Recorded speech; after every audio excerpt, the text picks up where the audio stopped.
Les travaux de ces assises nationales, c'est avec Chantal Ouedraogo.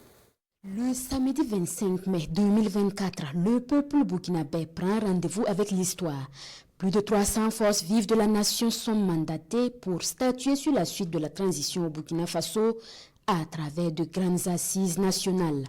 Représentants d'organisations de la société civile, acteurs politiques, notabilités coutumières, forces armées nationales, presque toutes les différentes couches de la société et de toutes les contrées sont là pour dessiner l'avenir de la nation burkinabé.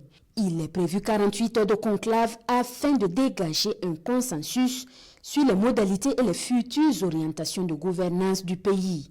Un comité national est constitué pour organiser les échanges, faciliter la participation, permettre l'expression libre de toutes les opinions et sensibilités à ce tournant décisif de la nation burkinabé. Au nom du chef de l'État, le ministre en charge de l'administration territoriale lance les concertations. Ces forces vives, réunies dans cette salle de conférence de Ouaga 2000, sont appelées à prendre des décisions cruciales pour la cause nationale.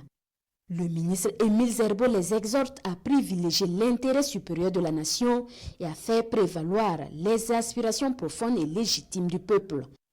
Il souhaite que de ces assises découlent de fortes résolutions, des leviers d'action pour parachever l'œuvre de reconquête du territoire national et de consolidation de la paix au Burkina Faso. Le tout à consigner dans la charte amendée et qui servira de base légale à compter du 1er juillet 2024.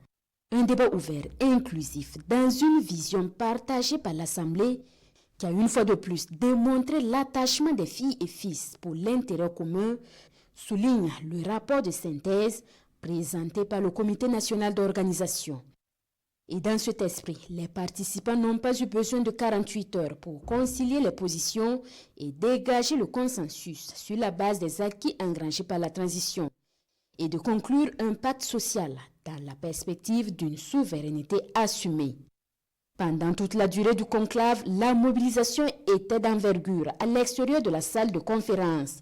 Une multitude d'organisations de soutien à la transition, manifestant sa satisfaction vis-à-vis des acquis de la transition sous la conduite du capitaine Ibrahim Traoré.